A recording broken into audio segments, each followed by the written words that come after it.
ओम नमः शिवाय। जय श्री रामचंद्र। आज मैं एक ऐसे विषय पर चर्चा करूंगा। यदि 100 व्यक्ति मेरी बात सुन रहे हैं तो 100 में से 90 लोग इस रोग से, इस पीड़ा से ग्रसित हैं, उस पीड़ा को महसूस कर रहे हैं। और जितने भी व्यक्ति आप अपने आसपास देखेंगे नज़र घुमाकर, उनके व्यवहार में, उनके सोचने के तरीके में और उनकी जीवनचर्या में आप इस रोग के लक्षण देख पाएंगे। जैसे कि मैंने बोला, लगभग 90%। और कमाल की बात यह है कि कोई भी इसके बारे में बात नहीं कर रहा है। शायद इसलिए क्योंकि यह रोग इनविजिबल है, यह रोग दिखाई नहीं देता। तो इस बीमारी का नाम है, इस पीड़ा, इस कष्ट का नाम है चाइल्डहुड ट्रॉमा। हिंदी में इसे कुछ इस तरह कहेंगे, जो बचपन में मानसिक आघात आपको लगे हैं, वो आज 40, 45, 50 साल की उम्र तक भी आपका पीछा नहीं छोड़ पा रहे, या उनको आप नहीं छोड़ पा रहे। आज भी वो आपको कष्ट देते हैं, आज भी आप उनसे सहम जाते हैं। इतना मानसिक कष्ट आप महसूस करते हैं, तो उसे कहते हैं चाइल्डहुड ट्रॉमा। इसके एक दो मैं उदाहरण आपको दूंगा, थोड़ा और समझाऊंगा, फिर अंत में इस रोग के उपाय बताऊंगा, क्या आप उपाय करके इसका समाधान कर सकते हैं। तो सबसे पहले तो आपको एक मैं घटना बताता हूँ कि एक बच्चा स्कूल में जो पढ़ता था 5वीं 6ठी क्लास में, सब बच्चे वो खेल रहे थे या उछल कूद कर रहे थे एक साथ। तो एक बच्चा गिर गया नीचे और 8-10 बच्चे उसके ऊपर बैठ गए या लेट गए, जैसे बच्चे आमतौर पे करते हैं। तो बच्चे को बहुत घुटन महसूस हुई।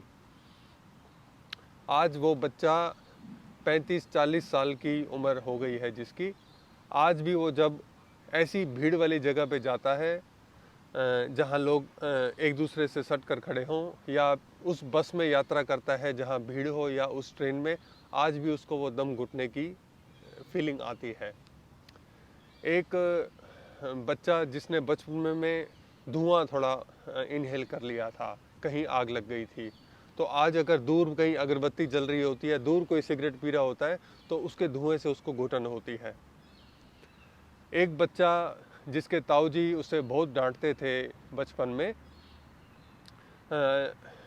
लेकिन आज उसके भी बच्चे हो गए, उस बच्चे के भी बच्चे हो गए 35-40 साल के बाद, लेकिन आज भी उसे ताऊजी से बहुत डर लगता है। आप समझ पा रहे हैं मैं क्या कह रहा हूँ? अब थोड़ा थोड़ा आपको रिलेट कर पा रहे होंगे इसको। या किसी बच्चे को जब बचपन में किसी ने कह दिया, अरे कितना अगली है ये, कितना बदसूरत है, कितना भयानक दिखता है, या कितना, आमतौर पर बच्चे एक दूसरे को चिढ़ाते हैं, कितना मोटा है, या मोटा मोटी कह के चिढ़ाते हैं एक दूसरे को।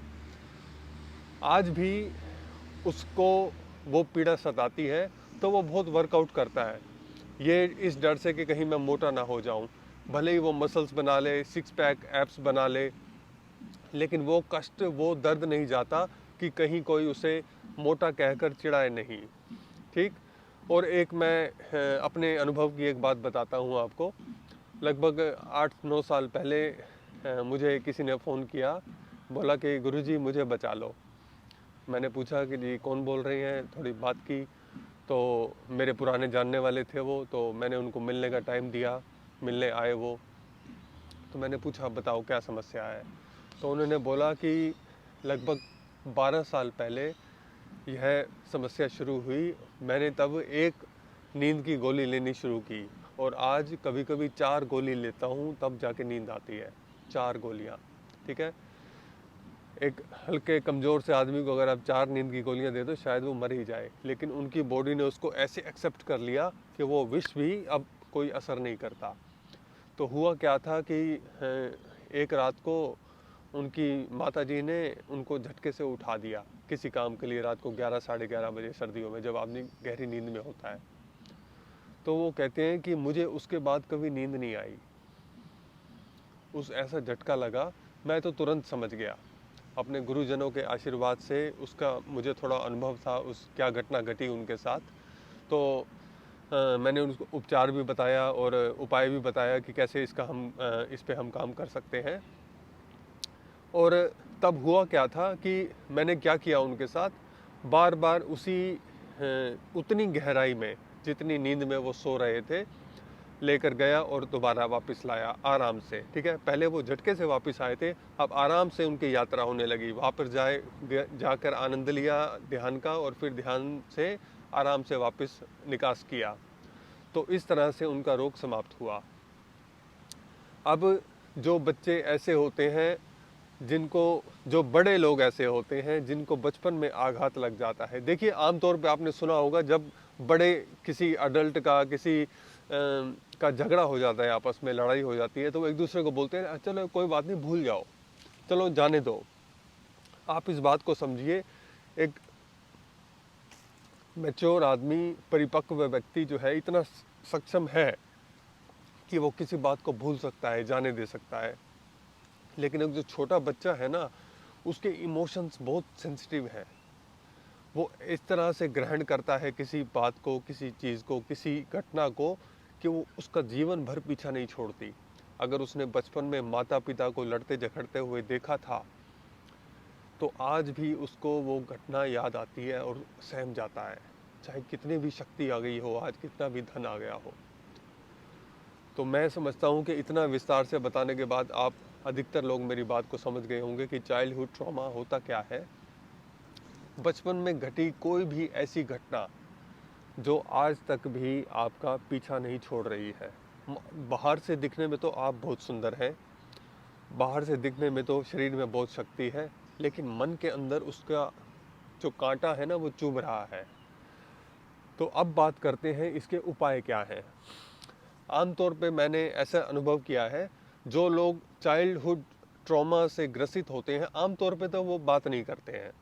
जैसे मैंने बोला कि मेरे अनुभव में 90% लोग इस पीड़ा से पीड़ित हैं, लेकिन वो बताते नहीं जब तक कंफर्टेबल एटमॉस्फेयर ना मिले या बहुत उसकी जो है लिमिट क्रॉस ना होने लगे, बिल्कुल हद ना हो जाए। तो जब बताते हैं तो कंफर्टेबल एटमॉस्फेयर जब फील करते हैं तो उसको एक्सप्रेस करते हैं। क्योंकि मैंने जैसे पहले ही बताया कि ये इनविजिबल है, बाहर से दिखने में कोई आप देख नहीं पाएगा इसको। और जैसे एक छोटे बच्चे को ऐसे कोई चिढ़ाता था, मैंने एक इंटरव्यू सुना था, एक मशहूर सिंगर है उषा उत्थुप जी, उन्होंने बोला था कि बचपन में ना स्कूल के टीचर ने उनको बोला, कैसी भैंसे जैसी आवाज़ है, कुछ भी करना जीवन में लेकिन गाना नहीं गाना। तो लेकिन उन्होंने एक बहुत बड़ा सिंगर बन के दिखाया, अनेक भाषाओं में गाने गाए। ये एक बहुत अच्छा केस है हमारे पास चाइल्डहुड ट्रॉमा का। देखिए, चाइल्डहुड ट्रॉमा ऐसा नहीं है कि आपको कोई गरीब कह के चिढ़ाता है और आप अमीर बन जाएंगे तो वो ट्रॉमा दूर हो जाएगा, इतना सरल नहीं। अगर आपको कोई मोटा कह के चिढ़ाता है और आपने फिर 10, 15, 20 साल बाद जब आप बड़े हुए, आपने बहुत बलशाली शरीर बना लिया, सुंदर शेप आ गई, मसल्स बन गई, अब आप उसको भूल जाओगे, ऐसा नहीं है। अब हम क्या करेंगे, पहली उपाय की विधि यह है कि आप सुषुम्ना स्वर को अपने जागृत करें। उसकी मैंने अनेक विधियां बताई हैं। कुछ विधियां उसकी हैं, ओम का उच्चारण करें सीधा बैठ के, कमर सीधी बैठ के, संध्या काल का प्रतीक्षा करें। जैसे अभी संध्या काल होने वाला है लगभग, तो जब सूर्य और चंद्र के मिलने का समय होगा, दिन और रात के मिलने का समय होगा, वो बहुत उपयुक्त समय है सुषुम्ना स्वर के जागृत होने का। सुषुम्ना और ओम का उच्चारण करें और शव आसन में लेट जाएं। शव आसन में जब आप लेट जाएंगे तो थोड़ा सा आसान होता है सुषुम्ना को जागृत करना। सुषुम्ना के जागृत रहते हुए आप वहाँ जाएं, उस घटना में जाएं, और जिन जिन लोगों ने आपको कष्ट दिए थे, देखिए मैं आपको ध्यान का उपाय बता रहा हूँ, जो कि संतों का उपाय है, जो कि हमारे सनातन धर्म का उपाय है। आप महसूस करेंगे इसमें कि क्या हमारा कल्चर है, क्या हमारी संस्कृति है। ध्यान में जाएं, आँखों को बंद करें, उस घटना को बार बार रिपीट करें मन में। और जिन जिन लोगों ने आपको कष्ट दिया, आपका पड़ोसी भी हो सकता है, वो आपके माता पिता भी हो सकते हैं, आपके भाई बहन भी हो सकते हैं, आपके मित्र, अनजान व्यक्ति भी हो सकते हैं, आप वहाँ जाएं और पूरी शक्ति से, पूरे मन से उनको क्षमा कर दें। एक बार में संभव हो नहीं पाएगा, आप चाह के भी माफ़ कर नहीं पाएंगे उनको। इतने सालों का कष्ट एक बार में कैसे भूल जाएंगे, थोड़ा सा कठिन है। इसीलिए बार बार उसका प्रयास करना पड़ेगा। बार बार आंख बंद करके ध्यान लगाएं, हर रोज़ प्रयास करें। ध्यान रहे, क्षमा जब हम किसी को करते हैं तो उसका तो भला होता है शायद थोड़ा बहुत, लेकिन आपका भी तो कितना बड़ा बोझ सिर से, मन से उतर जाता है। सबसे ज़्यादा तो लाभ क्षमा करने वाले को होता है, क्षमा पाने से ज़्यादा। तो आप ऐसी करुणा का भाव मन में बनाकर आंखों को बंद करें, सुषुम्ना स्वर को जागृत करें और उस व्यक्ति को करुणा से बोलें कि मैंने आपको क्षमा किया, मुझे आपसे कोई परेशानी नहीं है। जब ऐसा भाव, ऐसा पवित्र भाव मन में आ जाएगा और थोड़ा प्रयास, थोड़ा अभ्यास करने के बाद, मैंने अनुभव किया है कि 25 से 30 दिन लगते हैं, 25 से 30 बार का अभ्यास लगता है। जब आपके सबकॉन्शियस माइंड में, अवचेतन मन में इस बात की धारणा गहन हो जाती है कि हाँ, मैंने उसको अब छोड़ दिया, उसको मैंने अब छोड़ दिया, अब वो घटना मन से साफ हो गई, धुल गया है, अब जो है मन की डिटॉक्सिफिकेशन हो गई है। बार बार ऐसा प्रयास करने के बाद आप उसको भूल पाएंगे।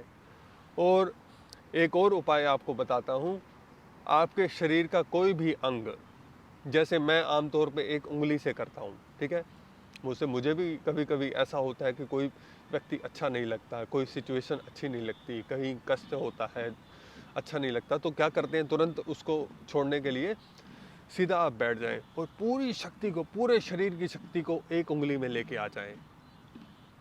आप सोचेंगे, थोड़ा अभ्यास करेंगे तो हो जाएगा। आप पूरे शरीर को भूल जाएंगे तो वो सिर्फ उंगली याद रहेगी। जब आप पूरे मन से, पूरे शरीर की और मन की शक्ति से आप ऐसा उस उंगली को थोड़ा सा हिला देंगे, या अपने आप वो हिल जाएगी, मुझे नहीं पता वो होता क्या है। और जब आप उस घटना को मन से निकालने का, छोड़ने का संकल्प कर लेंगे, तो दोबारा वो लौट कर कभी आपको सताएगा नहीं, तंग नहीं करेगा। नहीं तो होता क्या है कि किसी व्यक्ति ने कोई बात की, आपको बार बार उससे अलग हो गए, वो अपने राह चला गया, आप अपने घर आ गए, लेकिन गुस्सा आता रहता है, क्रोध आता रहता है, अरे मैंने उसको ये कहना था, अरे उसको मैंने ये ऐसे जवाब क्यों नहीं दिया, अब आए सामने तो मुंह तोड़ दूँ। ऐसे ऐसे विचार आते हैं ना मन में। उसको मानसिक रूप से उसको छोड़ने के लिए आप पूरी शक्ति को जो है, एक किसी भी शरीर के हिस्से में, शायद आप पूरा हाथ भी कर सकते हैं, कई लोग, आप शायद उसको पैर की उंगली में भी ला सकते हैं, कहीं भी शरीर में उसका प्रयोग कर सकते हैं। लेकिन मैं उंगली से करता हूं तो इसलिए मैंने ऐसा बताया। अंगूठा भी प्रयोग कर सकते हैं आप, कि पूरे शरीर की शक्ति मेरे बाएं हाथ के अंगूठे में आ गई या पहली उंगली तर्जनी में आ गई, तो उसको धीरे से, जैसे ही वो कंपन आ जाए ना, उसमें समझ लो सारा मानसिक विष बाहर निकल गया। इस प्रयास से आप तो दूसरों का तो भला करेंगे ही, और स्वयं का जो है शुद्धिकरण भी बहुत अच्छे से कर पाएंगे। और जैसा मैंने बताया कि बार बार आप सुषुम्ना स्वर को जागृत करते हुए जाएं उस घटना में और उस व्यक्ति को क्षमा करके आएं। क्योंकि बच्चे की बुद्धि थी, इतनी नहीं थी कि वो कुछ भी निर्णय ले पाए, बस वो डर पाया, डर गया। उस डर को आज तक भी अपने पास में रखा। और अनेक मित्रों ने मुझसे यह भी प्रश्न किया कि गुरुजी, हम तो सालों से योगा अभ्यास करते हैं, तो स्वर विज्ञान की क्या आवश्यकता है, स्वर योग की क्या आवश्यकता है, क्यों हम इसका अभ्यास करें। एक बहुत साधारण सा उदाहरण आपको देके समझाता हूँ। आपको खाने के लिए सब आपके इंग्रेडिएंट्स हैं, ठीक है, आटा है, सब्जी है, तेल है, नमक मिर्च सब कुछ है, लेकिन अगर अग्नि नहीं बर्तन के नीचे, आप सब कुछ मिला दीजिए काट के और उसको खाने का प्रयास करें। या आप ऐसे समझ लें कि एक लोहार जैसे लोहे को अलग अलग आकार देता है ना, तो उसको पहले गर्म कर लेता है वो। ऐसा नहीं है कि बिना गर्म किए उसको आकार देना असंभव है,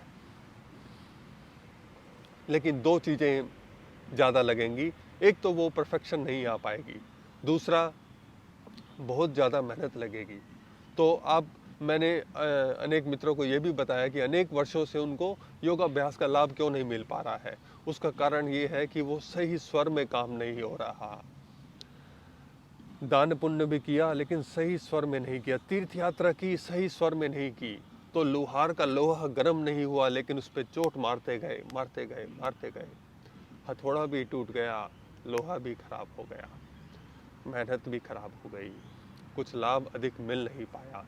इसलिए जब आप स्वर को साध लेते हैं, बहुत ज़्यादा नहीं, जैसे मैंने बहुत काम किया स्वर पे, अनेक वर्ष लगाए, 2007 से काम शुरू हुआ, लेकिन आप अगर थोड़ी साधना में भी अपना आपको उतारना चाहते हैं तो